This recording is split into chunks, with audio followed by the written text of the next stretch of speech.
पृथ्वी में क्यों नहीं समा गए? नहीं गुरुदेव, नहीं। राजा पर प्रजा की देखभाल का पूरा दायित्व होता है। प्रत्येक प्रजागण को हमसे अपनी समस्या कहने का अधिकार है।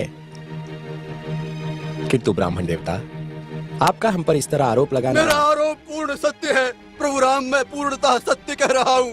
तुम ही मेरे पुत्र के हत्यारे हो, तुम ही मेरे पुत्र के हत्यारे हो, तुम ही मेरे पुत्र के हत्यारे हो, तुम ही मेरे पुत्र के हत्यारे हो।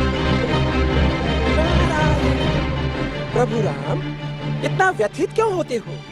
माना कि वो ब्राह्मण देवता है, किंतु अश्वमेध यज्ञ के लिए प्रस्थान करना भी तो आवश्यक है। नारायण मुनिवर, आप क्यों हमें नरक यातना में ढकेलना चाहते हैं? नरक यातना? नारायण नारायण। ब्रह्म हत्या का आरोप नरक यातना के समान ही है। ब्राह्मण की रक्षा करना और उसकी व्यथा को दूर करना हमारा केवल कर्तव्य ही नहीं, अपितु धर्मादेश है। अब हम ब्राह्मण की व्यथा को दूर करने के पश्चात ही अश्वमेध यज्ञ के लिए प्रस्थान करेंगे।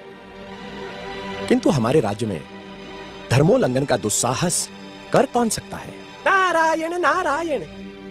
तुम्हारी ब्राह्मण धर्म के प्रति निष्ठा देखकर देवता भी स्वर्ग में आनंदित होंगे।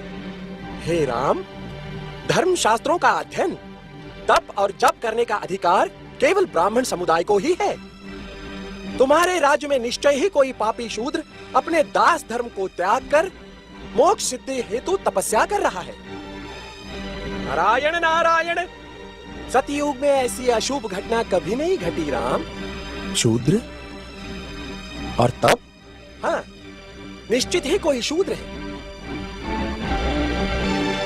मेरे अंतर्ज्ञान से मुझे प्रतीत हो रहा है कि वो पापी दक्षिण में कहीं छिपकर कार्य सिद्धि कर रहा है, धर्मादेश का उल्लंघन कर रहा है। इस संबंध में धर्मादेश क्या है मुनिवर? धर्म आज्ञा का उल्लंघन करने वाले शूद्र का सर्वनाश, ताकि सारी प्रजा को विदित हो कि जो कोई वर्ण व्यवस्था को तोड़ने का दुस्साहस करेगा उसे केवल मृत्युदंड ही नहीं, अपितु मृत्यु के पश्चात भी हजारों वर्षों तक नरक यातना भोगनी पड़ेगी।